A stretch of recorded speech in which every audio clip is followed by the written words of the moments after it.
In this video, I am going to be making a tier list for all of the different operators in Delta Force. Now, this is going to be mainly for the operations mode, so like the extraction mode. It's not really going to be for the Havoc Warfare mode, because that is going to be a slightly different tier list, because everyone's going to have slightly different options available to them. So this is going to be for the operations mode, and we're going to start off with the Wolf. So this person has motorized acceleration, which basically just makes them move faster, gives them extra spin speed.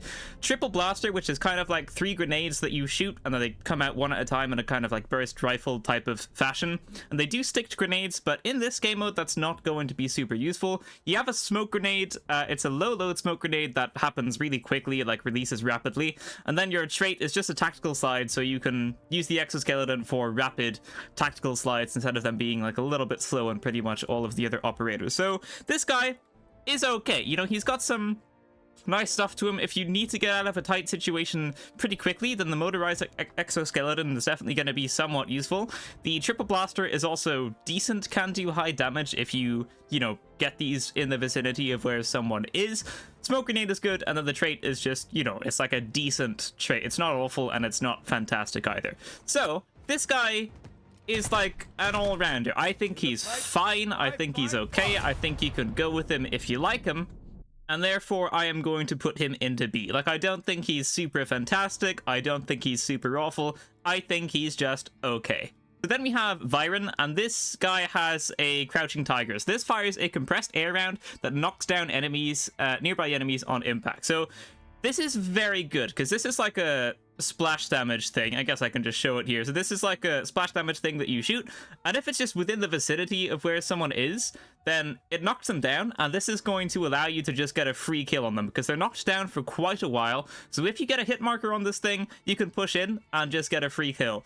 And more so, if there's a team of 3 all in one area and you get all 3 of them with this, that's just like a team wipe for you. So this is definitely a pretty good ulti. You do have to hit them with it, which might be a little bit difficult, but if you can hit them with it, it's basically just a guaranteed free kill, which is very nice. The second thing, propulsion, just makes you accelerate in one of the directions that you are going in, like so. This can be nice. Just nice little kind of movement buff, I guess. So if you start taking shots, you can quickly get out of the way of that, and you can use it like this as well to transport in between buildings, which is, you know, definitely somewhat useful. Then you have the magnetic bomb. This is basically just a C4, but you can't explode it remotely. It just has a timer on it, and I guess we can probably see how long the timer is if we look at this. I don't know how long it is, but I guess it's like maybe 4 seconds, 5 seconds, and then it blows up. There's lots of environmental damage, but that's probably going to be more so for the other game mode instead of the extraction shooter game mode. So I mean, if someone's chasing you really closely, you might get a lucky kill with this. But aside from that, you're going to have to time it very well for this to kill someone. And then the dynamic auxiliary system. This briefly increases system power when using a gadget or falling from a height, reducing fall damage and boosting movement speed. So if you use a gadget, you get extra movement speed and no fall damage, or reduced fall damage rather. Or if you are falling from a height, you get increased movement speed and reduced fall damage. So there are probably super niche situations like where this is useful, but apart from that, it's not going to be great. The thing you're going to be pairing this most with is your dynamic propulsion. So after you use the movement kind of dash, you're going to get a small movement buff as well. So it's kind of nice. I mean, it's not an awful trait, but it is definitely a little bit niche. But this guy's ultimate is very, very, very good. If you can hit someone with it, it's going to be super powerful. So I do think it's going to be in A, just because the ulti is really good, the movement dash can be good, and the passive isn't bad. I don't think he's just okay, because the ultimate is definitely super duper powerful, especially if you're in solos. Well, if you're anything really, but in solos, it could be extremely useful to use your ulti. Or your like the ability to take the longest to cooldown. It's probably not called an ultimate. Just use your ultimate on like one person on the enemy team. That's a free kill, and now the 3v1 is a 2v1, right? So pretty useful. So then we have Stinger. This guy has the Hive Tech pistol that fires multiple bullets at multiple targets, slowly healing allies and suppressing their pain. So you shoot your friends and it heals them. Or you could use it on yourself to heal yourself as well. And you do actually have 3 uses of this thing, so you can store like a lot of charges off them. So if you're playing solo, you can heal yourself like 3 times in rapid succession with this thing, and basically get back up to very full health. Then you have the smoke screen. So this is just like a drone. You shoot forwards. I guess I'll show it so it's easier to describe. You use this, it flies out forwards, and if you kind of, yeah, you can aim where you want it to go as well. So you can kind of like curve it around a corner too, or you can just tell it to fly in a straight line, and then it will just fly in a straight line. But it's just a smoke grenade that kind of flies wherever you're pointing, which is quite cool. Then you've got the high-tech smoke grenade, which is literally just another smoke grenade. You throw it and then smoke happens, nothing crazy there. And then your passive is empty rescue, expertly rescue rather, which uses the high-tech pistol for more flexible rescues and heals more HP to the rescued, which is actually pretty useful in this game mode. Removes the negative effect of reduced max HP in operations. That's the thing that's useful in this game mode, actually. So you res people faster, you have 2 smoke abilities, and then your high-tech pistol. However, the high-tech pistol is super useful because healing in this game mode takes a lot of time to do. And if you've got the high-tech pistol on, then it's going to like reduce the time you spend healing by about 50%, because you're not going to have to heal your health, which you would have to do with every other operator. You're just going to have to like fix your broken legs and fix your bleeds and all of that with that type of stuff. And you can also save a lot just on like medical expenses, which is quite nice for trying to save money if maybe you don't have much cash and stuff as well. So this guy is definitely super good. Now, I'm wondering if I should put them in S or if I should put them a little bit lower. Like maybe I could just put it first in A. I think I'm gonna leave it in S for now, and then we'll see what happens later on. So then we have Toxik. Now this is the new operator. I genuinely haven't played her before, so this is gonna be interesting. I can't really comment on this, but I'm gonna look at her abilities and then I'll say what I think it's gonna be like. So Dragonfly Swarm System sends forward a swarm of UAVs by deploying the Dragonfly Swarm System, temporarily activating adrenaline for allies and disrupting enemies along the path. The disruption briefly impairs the hearing and vision of enemies and reduces their maximum HP. That's very interesting. Okay, so I think this is gonna be quite good. I mean, reducing their max HP, even if it's only by like 10, it's probably a little bit more, that's gonna be like 10 less HP that you have to shoot them for. So that's actually very decent. That's a really nice ability. Interesting. Then you have Adreno Boost. Deploys a UAV to buff nearby allies, enhancing their handling and reducing hit flinch. Allies who score a kill or assist during the buff period will receive a stronger buff next time, so you can kind of stack it throughout the match. So let's see how this looks. So that's showing the normal ADS time. Then you use this thing, and now you've got a much faster ADS time. So yeah, if you know you're about to get into a fight, this can probably be pretty useful, and you can use it multiple times throughout the match to try and like stack the effect and make it stronger next time and have even better handling next time. That's very interesting. That seems quite good. Then you have the blinding gas. Throws a blinding gas grenade that blinds enemies within its range. Okay, I mean, does this do damage as well? Because if it does, then it's good, and if it doesn't, then it's basically just like a smoke grenade. Blinding gas grenade. It says a gas grenade, so I would imagine that the enemies take damage within this, because otherwise it would just say like smoke grenade, right? So I feel like enemies are going to take damage inside this, and I feel like you won't. I genuinely don't know, so anyone that does know, please do tell me in the comments below. But for now, I'm going to just assume that this does damage to enemies that are inside it, so it's like a smoke grenade plus a gas grenade. So it's a smoke grenade that does damage is what I would have to assume from that. Then you have Swift Healing, reduces the time it takes for nearby squad mates to use consumables in operations, and reduces the time it takes for them to start healing after being injured in warfare. I mean, yeah, this is nice. If you're playing with a squad, or like a trio in this game mode, and you're just always around your teammates, then everyone's going to have faster cooldowns, which is pretty useful. So if you've got like one of these things, one of these people, one of a Toxik, and then 2 like Lunas, they're both going to get their bows online earlier, which probably is going to give you the upper hand in a fight if you're like rushing the spawn or something. So that definitely seems pretty nice. So I actually think this person's going to be quite good. I don't think they're going to be okay. I think they're going to be a little better than okay. And therefore I'm going to put them into A. And just for the record, what's first on the left is the best, and what's like last on the right is the worst. So it's like, if the operators are like this, then this guy's the best and this guy's the worst, just to clarify. Shepard, this guy has sonic paralysis. So you deploy a sonic drone to suppress enemies within a 30-meter radius, reducing their fire rate. It will destroy enemy sonic devices and interfere with recon devices. You deploy a UAV forwards and triggers a powerful paralysis 1 time, or you deploy a UAV in place and it triggers paralysis 4 times. So that's what this is going to look like, and it can definitely be pretty annoying for just like preventing an enemy from pushing into where you are. That's the main functionality of this, because it's producing like a lot of these sonic paralysis things. And you can also use it to push forwards, but I feel like that's going to be less useful because you're only going to get one, like, boom of it. So this is going to last much longer. And within a 30-meter radius, which is pretty huge as well. So that's, like, not bad at all. I should say, obviously, the 30-meter radius, like, it's probably doesn't have so much effect if you're far away, and if you're more like 5 meters away from it, then it's going to have much more of an effect, I would imagine. Then you have the Sonic Trap. Deploys a Sonic Trap that sticks to hard surfaces. It triggers when enemy units come within 4 meters, damaging and slowing enemies in a larger area. The trap cannot damage the same target consecutively. And this is what that's going to look like. So, you throw it down. It triggers when someone comes within 4 meters of it. It's going to damage and slow them, and the trap cannot damage the same target consecutively. So if you place like if you place 2 or 3 of these, then it's not like they can walk into all 3 of them to do damage, if that makes sense. And I think that's going to be shown here. But you can remotely deploy the other one, I feel like is what happened there. But it says it can't damage the same target consecutively, so I don't know if this is like outdated, but my understanding of this is like, if they get damaged by it, maybe it means if you get damaged by it once, you can't get damaged by the same one again, but you can still get damaged by the next one. I feel like that's maybe what it means.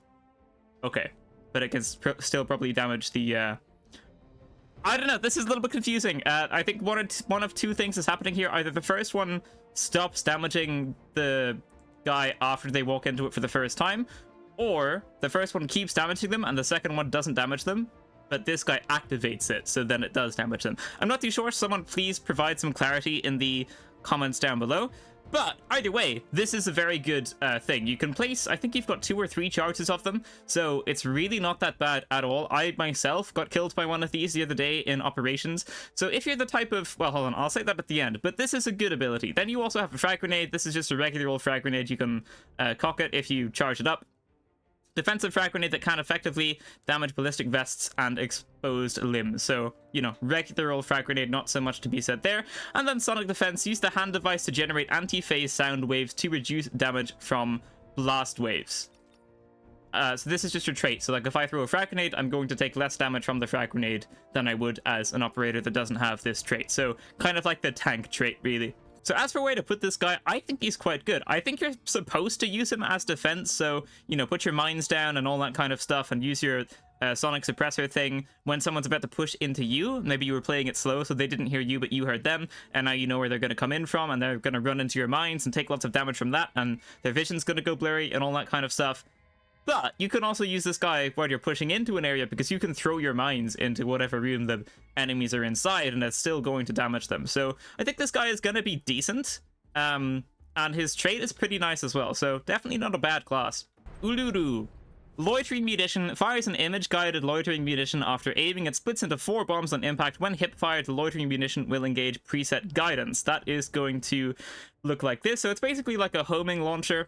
And you could just aim wherever you want to put this. So if you know where someone is, this can definitely be useful for just starting out the fight and getting a good bit of damage in, and then going to push them afterwards. Then you have quickset cover. You toss a quickset and concrete sprayer that creates a cover to block damage. Now the thing about this is that it's not instant, it's quick. That's why it's quickset cover and not like instant cover. So I think if you start getting shot at in the middle of like the open and you try and use this for cover, it can be useful, but I feel like you're not going to be wanting to like stand still and use this. I feel like you want to get to a tree first and then use this for more like for better cover. However, it's not an awful ability. It definitely will have its uses if you're out in an open area and stuff like that. And if you're you know, if where you're headed isn't great, if your map knowledge isn't great, this is probably going to be a pretty useful thing to have on you. Then we have the composite incendiary. So you toss an incendiary grenade that detonates upon landing, quickly burning through quickest cover. So A, this is just like a fire grenade, right? And B, you can use it with your barrier to kill someone on the other side. So let's say you know someone's holed up in a room and there's like a choke point, there's no other way out of the room. You can put the barricade down to stop them from coming out of the room, or to make it more difficult for them to come out of the room, and then use this. It's going to set fire to the area and the cover, so it's going to be very hard for someone to come out of the room. Now this is a little bit niche, but the fire grenades you can also just use on its own, right? You don't have to use it with a quick set cover. So this is definitely decent. And then your perk is Battle Hardened, stronger resistance to slowing effects from fractures and class gear. So not a bad trait to have either. Now, I think this guy is okay. His ultimate's going to be good for like scouting and initiating a fight with lots of damage. However, I think quick as cover and or quick set cover, I think it's called, and your fire grenade is fine, but I do think they're a little bit niche, and I feel like you're just not going to need the cover if you have like good map knowledge and you're always thinking about your next place to get to cover if someone suddenly starts shooting you, which a lot of people that would have been playing extraction shooters for a long time would be kind of constantly thinking about. So I am going to put them first in B because I do think they're like fine, they're okay, but I don't think they're anything incredible. Luna, so detection arrow, you fire an arrow and it's going to mark people underneath it, so I'll just show that. So you see that guy in front of you, someone's used a smoke grenade there. I want to see the guy that's behind the smoke grenade, so I shoot the arrow up and it's going to mark the guy behind the smoke grenade, and this has a maximum distance of 40 meters as well, so nothing crazy. But this is pretty decent. If lots of people are using smoke and stuff, then this is going to be a very good, very easy way to just counter all of that. Then you have a volt arrow. This is basically an arrow that just does damage over time to enemies that try and go past it. So let's say I was inside this door right here, and I didn't want someone to push through that door, I could shoot it at the door and it would prevent people from coming through, which is nice. It actually just ricocheted off that door, which I didn't know that you could do, so that's very cool.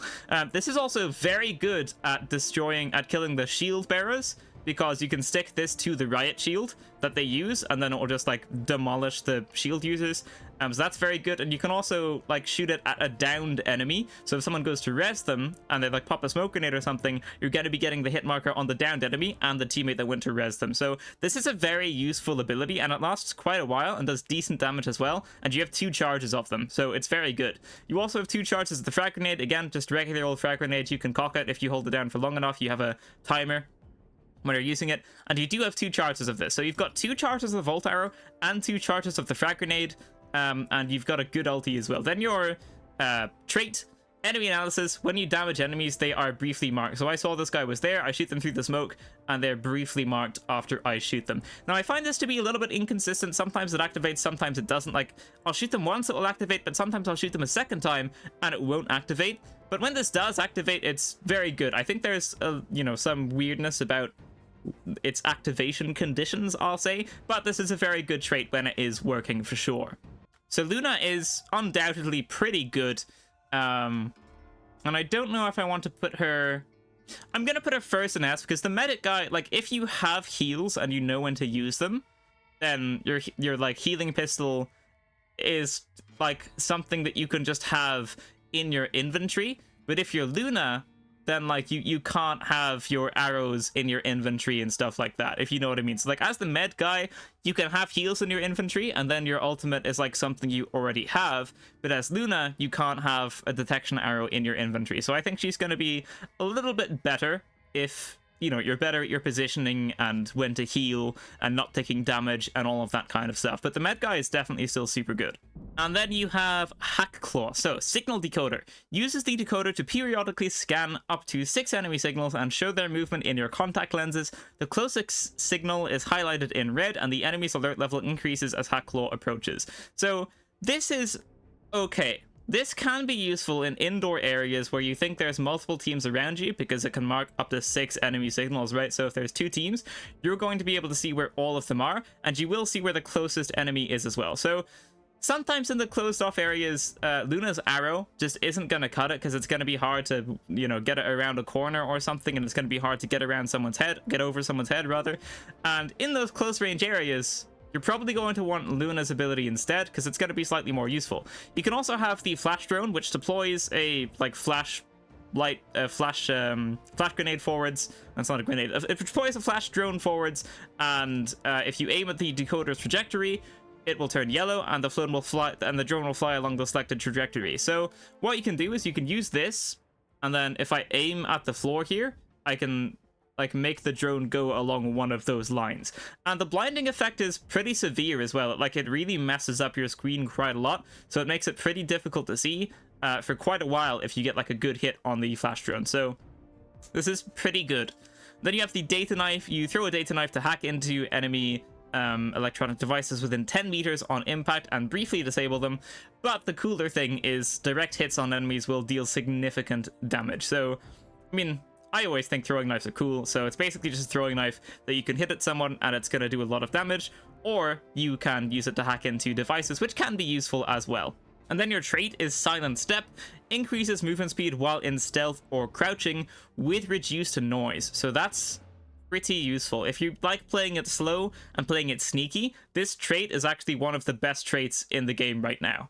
This is a very, very, very good trait, I think.